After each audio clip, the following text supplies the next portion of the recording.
Good afternoon guys. आज के इस वीडियो में हम पहले चैप्टर विलयन का न्यूमेरिकल लगाना शुरू करते हैं। तो हमारा पहला सवाल है, दो द्रवों ए तथा बी के वाष्प दाब क्रमशः 80 mm तथा 60 mm हैं। यदि ए के 3 मोल तथा बी के 2 मोल मिलाने पर प्राप्त मिश्रित विलयन का कुल वाष्प दाब क्या होगा। यह क्वेश्चन हमारा बोर्ड एग्जाम में 2023 में और 2017 में पूछा गया है। चलिए हम इसका सल्यूशन देखते हैं। तो द्रव ए के वाष्प दाब को हमें पता है कि हम शुद्ध वाष्प दाब को PA0 और PV0 से शो करते हैं। तो द्रव ए का शुद्ध वाष्प दाब PA0 है, जिसकी वैल्यू दे रखी है 80 mm, तथा द्रव बी का शुद्ध वाष्प दाब जिसकी वैल्यू 60 mm दे रखी है। तो हमने PB0 = 60 mm डिनोट कर लिया। यहाँ द्रव ए के मोलों की संख्या दी है 3 मोल और द्रव बी के मोलों की संख्या दी है 2 मोल। तो Na = 3 मोल और Nb = 2 हमने कर दिया। प्राप्त मिश्रित विलयन का कुल वाष्प दाब जिसको हमने P से डिनोट किया है, इसकी वैल्यू हमसे पूछा है। तो आपको पता है कि कुल मोलों की जो संख्या होती है वो विलेय और विलायक के मोलों की संख्या के योग के बराबर होती है। तो मतलब n टोटल मोलों की संख्या जो होगी वो द्रव ए के विलेय के मोलों की संख्या और द्रव बी के मोलों की संख्या के योग के बराबर होगी। तो ये हमारा हो जाएगा 3 + 2 = 5। अब हमको पता है कि मोल प्रभाज्य या मोल अंश इक्वल टू होता है Na/Nt। ठीक, यहाँ पे XA की वैल्यू जो होगी वो Na के कितने मोल हैं, तो Na के आपके हैं 3 मोल और टोटल वैल्यू जो आपकी है वो है 5। तो ये हमारा हो जाएगा, हम ए के यहाँ पे मोल प्रभाज निकालेंगे तो XA = हो जाएगा विलेय ए के मोलों की संख्या बटे विलयन के कुल मोलों की संख्या। तो विलेय ए के मोलों की संख्या जो है वो 3 है और टोटल विलयन के मोलों की संख्या है हमारा 5। तो XA की वैल्यू हो जाएगी 3/5। इसी तरीके से बी का मोल प्रभाज निकालेंगे तो XB बराबर हो जाएगा बी के मोलों की संख्या बटे विलयन के मोलों की संख्या। तो बी के मोलों की संख्या 2 है और टोटल विलयन के मोलों की संख्या 5 है। तो हमारे बी का मोल प्रभाज हो जाएगा 2/5। अब हमको फार्मूला पता है कि वाष्प दाब निकालने का P = PA0 × XA + PB0 × XB। इस फार्मूले में हम सबकी वैल्यू पुट करेंगे तो हमारा वैल्यू आएगा P = 80 × 3/5 + 60 × 2/5। यहाँ देखो 5 से हम 80 को काटेंगे तो यहाँ 16 हो जाएगा, यहाँ 5 से 60 को काटेंगे तो 12 आ जाएगा और 16 का हम 3 में गुणा करा रहे हैं तो 48 और 12 का 2 में गुणा करा रहे हैं 24। दोनों को ऐड किया और इसका आंसर आ गया P = 72 mmHg के संदर्भ में।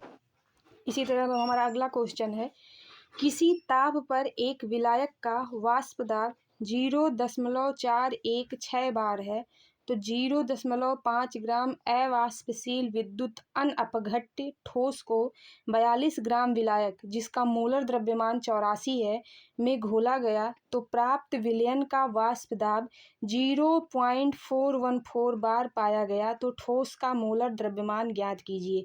यह क्वेश्चन हमारा 2022 में पूछा गया है। चलिए इसका सल्यूशन देखते हैं। यहाँ विलायक को हमने ए से डिनोट किया है और विलेय को हमने बी से डिनोट किया है। विलायक का जो वाष्प दाब दे रखा है वो 0.416 बार दे रखा है। विलायक का भार दे रखा है 42 ग्राम और इसका मोलर द्रव्यमान जिसको हम Ma से डिफाइन करते हैं वो हमारा दे रखा है 84। इसी तरीके से हम विलेय को देखें जिसको हमने B से डिनोट किया है, तो विलेय के भार को दे रखा है 0.5 ग्राम। इसके मोलर द्रव्यमान को हमको ज्ञात करना है और जो इस विलयन का जो वाष्प दाब दे रखा है वो 0.414 बार दे रखा है। आपने एक फार्मूला पढ़ा है P - PS/P = WB/MB/WA/MB। ये फार्मूला अभी आपने कल पढ़ा है, ये राउल्ट का फार्मूला है। अगर कल वाली वीडियो आपने नहीं देखी है तो उसको जाके देख लीजिए। अब इस फार्मूले में हम सबकी वैल्यू पुट करेंगे। यहाँ P की वैल्यू दे रखी है 0.416 minus PS solution for pressure जो आपका दे रखा है वो 0.414/0.414 इक्वल टू 0.5। MB की वैल्यू हमको पता करनी है 0 421/84। ये देखिए ये आपका हर में है तो ये आपका सीधे अंश में चला गया, और ये आपका आ गया यहाँ पे हर में, ये इसमें से ये माइनस हुआ तो 0.002/0.416 इक्वल टू 1/MB बचा। अब MB इक्वल टू क्या हो जाएगा, MB बराबर आ जाएगा 0.416/0.002। यहाँ देखिए 3 अंक के बाद दशमलव यहाँ पे है, वो नीचे भी 3 अंक के बाद दशमलव है, दशमलव से दशमलव हटा, MB की वैल्यू आ गई 208 ग्राम प्रति मोल। अब अगला क्वेश्चन हमारा है कि 293 केल्विन पर जल का वाष्प दाब 17.53 mmHg के संदर्भ में है। यदि 25 ग्राम ग्लूकोज को 450 ग्राम जल में घोलें तो जल का वाष्प दाब परिकलित कीजिए। यह क्वेश्चन हमारा 2024 और 2019 में पूछा गया है बोर्ड के एग्जाम में। चलिए इसका सल्यूशन भी देखते हैं। यहाँ पर भी हमने जल को A से डिफाइन किया है, ग्लूकोज को B से डिफाइन किया है, और जल के लिए जो वाष्प दाब है वो P बराबर दे रखा है 17.53 mm। इसका जो वेट दे रखा है भार वो 450 ग्राम है, और आपको पता है कि जल का जो अणुभार होता है वो 18 होता है। जल का जो अणुभार होता है वो 18 होता है। 2 × 1 + 16 इक्वल टू कितना आ गया, 18 होता है। इसी तरह ग्लूकोज का, यहाँ ग्लूकोज को हमने B से डिफाइन किया गया है। ग्लूकोज का जो WB है मतलब भार वो 25 ग्राम है और इसका अणुभार 180 है। विलयन, टोटल विलयन के वाष्प दाब को हमें निकालना है। यहाँ पे फिर वही राउल्ट का नियम लगेगा और उस फार्मूले P - PS/P equal to WB/MB/WA/MA। यहाँ हम सबकी वैल्यू पुट करेंगे। P की value 17.535 minus PS/17.535 equal to 25/180/450/18। यहाँ सबकी वैल्यू पुट करें। ये देखिए ये इससे डिवाइड हो जाएगा, 1 0 से 1 0 कैंसिल। यहाँ पे इक्वल टू आ जाएगा आपका इस तरीके से PS/17.535 इक्वल टू 895/900। ये इससे डिवाइड होगा। यहाँ PS की वैल्यू आ गई 0.99 × 7.535। मल्टीप्लाई कराया तो आंसर हमारा आ गया 17.35 mmHg के संदर्भ में। अगला क्वेश्चन देखते हैं हम।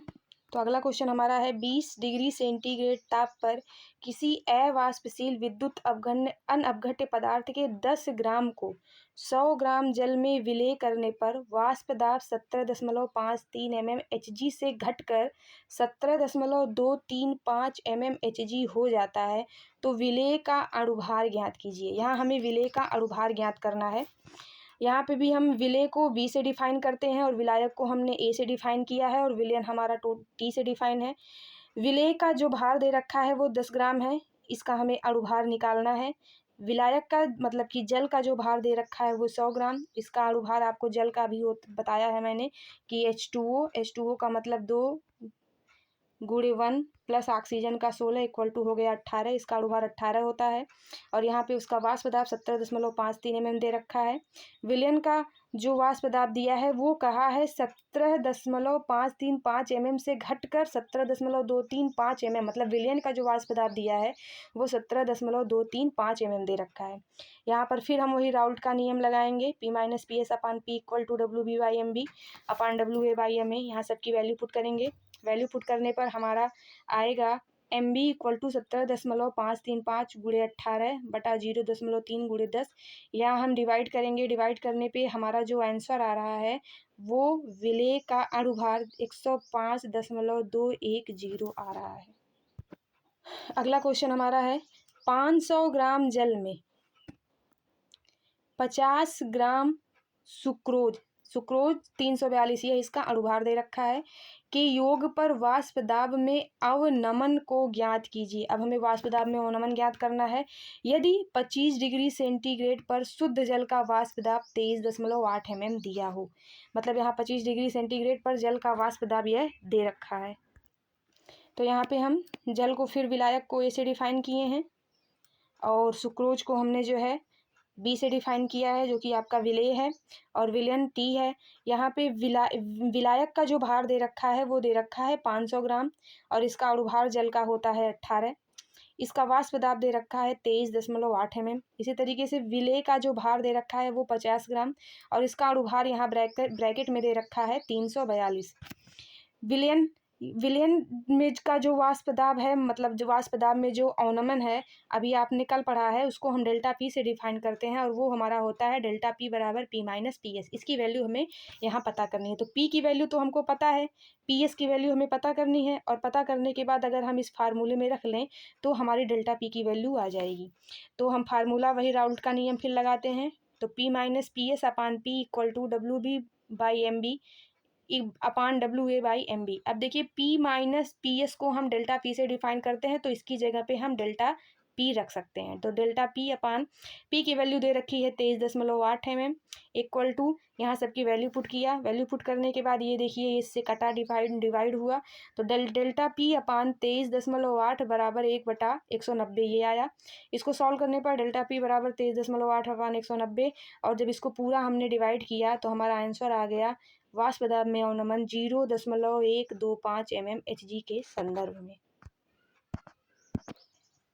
अगला क्वेश्चन है हमारा 30 डिग्री सेंटीग्रेड पर यूरिया के भारानुसार 6%। यहाँ भारानुसार जब भी आता है तो इसका यह मतलब होता है कि जो हमने टोटल विलायक माना है वो हमने माना है 100 ग्राम। टोटल विलायक हमने माना है 100 ग्राम, और उसमें जो विलेय है, विलेय का मतलब यहाँ जो यूरिया है वह हमारा 6 ग्राम घुला हुआ है, तो इसको हम कहते हैं भारानुसार। मतलब विलायक आपका 100 ग्राम होगा और विलेय आपका होगा 6 ग्राम। तो इसी को हम परसेंटेज में शो करते हैं कि भारानुसार 6%। तो भारानुसार 6% जलीय विलयन का वाष्प दाब 31.13 mm है। तो यूरिया का अणुभार ज्ञात कीजिए। 30 डिग्री सेंटीग्रेड पर जल का वाष्प दाब दे रखा है 31.7 mm। यह क्वेश्चन हमारा 2022 में पूछा है। चलिए हम इसका भी सोल्यूशन देखते हैं। यहाँ पर भी सेम हम वही करेंगे। यूरिया को हमने बी से डिफाइन किया है, मतलब विलेय को हमने जो है बी माना है, और विलायक को हमने ए से डिफाइन किया है, विलयन हमारा टी है। यहाँ यूरिया का जो भार दे रखा है वो दे रखा है 6। अभी मैंने बताया कि टोटल आप जो है मानेंगे कि विलायक जो है वो हमारा 100 ग्राम था।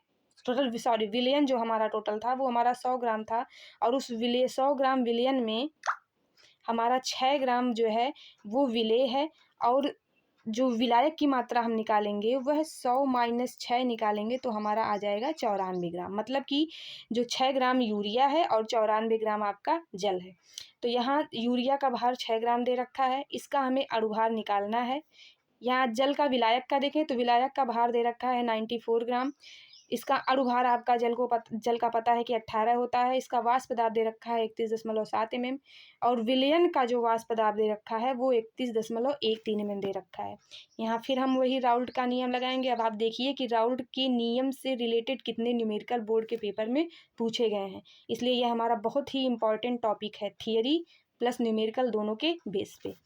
तो यहाँ हम सबकी इस फार्मूले में सबकी वैल्यू पुट करेंगे। वैल्यू पुट करने के बाद हमारा यहाँ पे आ रहा है M B equal to 6.18 into 13.13 upon 0.57 into 94।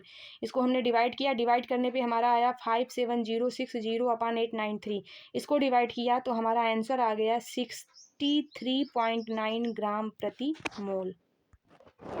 अगर यह वीडियो आपको अच्छी लगे तो इस वीडियो को लाइक एंड चैनल को सब्सक्राइब करें, और चैनल को ज़्यादा से ज़्यादातर शेयर करें ताकि आपके फ्रेंड्स को भी ये वीडियो मिल सके। धन्यवाद।